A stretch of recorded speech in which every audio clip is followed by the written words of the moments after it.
What is the act of slavery or enslaving a fellow human being?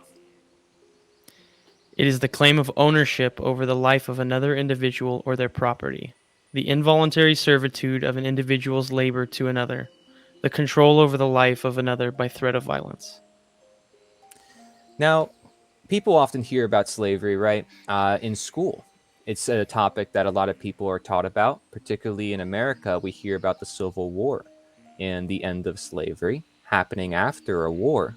But it's much more than that, right? There was a whole cause of abolitionists who wanted to end slavery. They made their own newspapers. There's a lot more that we need to learn about slavery, and we may even relate slavery then versus now.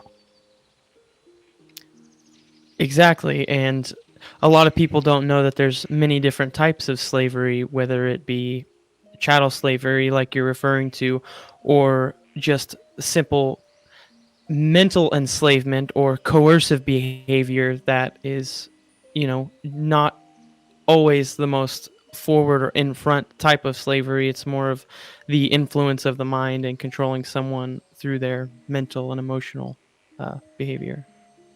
And, I tend to think when I hear the word slavery, I tend to think of African slavery in particular in America. That's the one that we're usually taught about. But a lot of races, a lot of cultures had slaves of all different types of kinds, going back as far as Samaria, right? Or ancient Mesopotamia, Egypt, Asia, all over the world.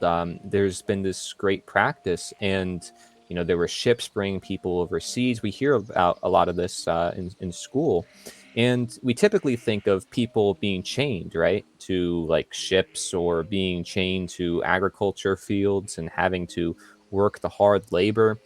So, and a lot of people might be working really hard nowadays, working a job, having to go through all that stress and trying to make a living.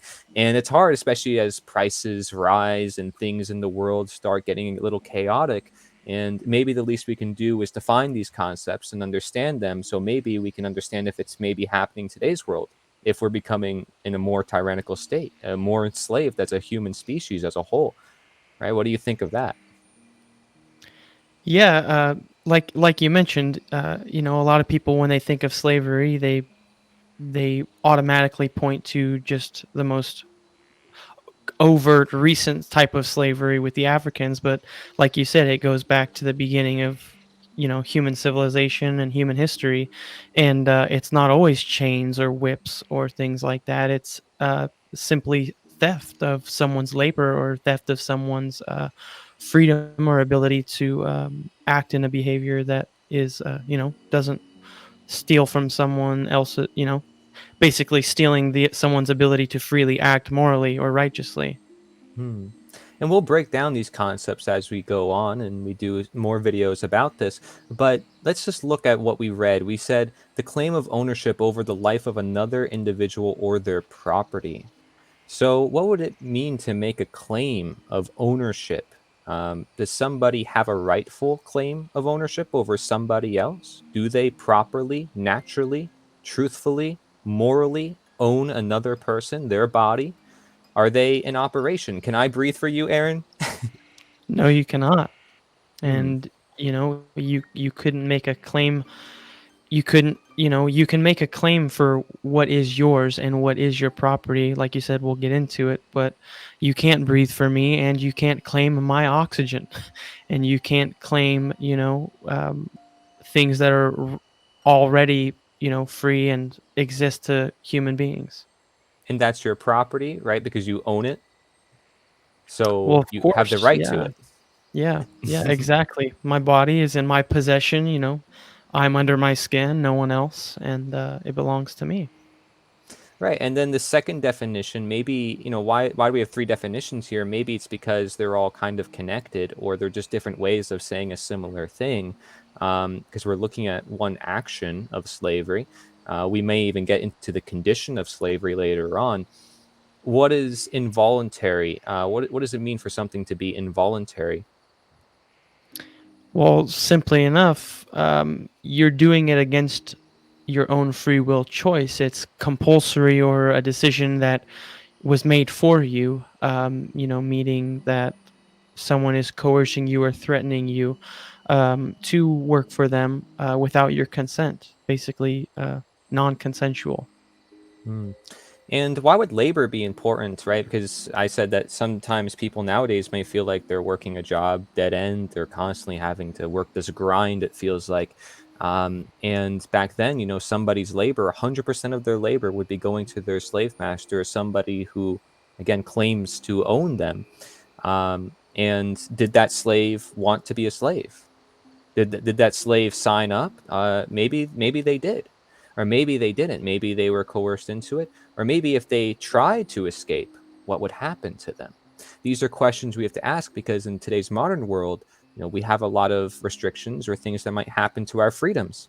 And people often talk about freedom, but it may have some sort of correlation or relationship with slavery that we don't know about, right? And that is Right. something we might want to look at.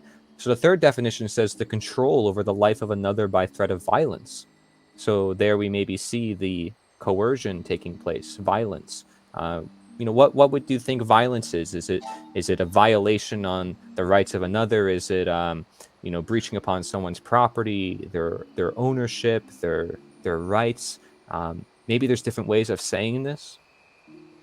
Yeah. Well, I mean, you kind of summed it all up. It's a pretty simple concept, and it's you know it's essentially, rather than convincing someone to, or tricking someone, it's just the overt threat that you're something bad, you will steal from them or you will hurt them physically if they don't behave in the way that you would like. Hmm. Right. So it's about perhaps learning how to respect our fellow men. It sounds pretty simple.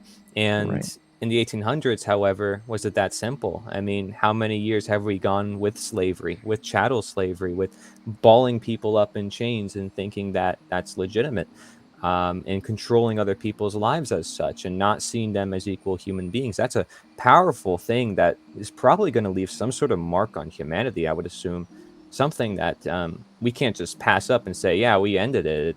It's something that has lasted for thousands of years potentially, and maybe we should take a look at it deeper.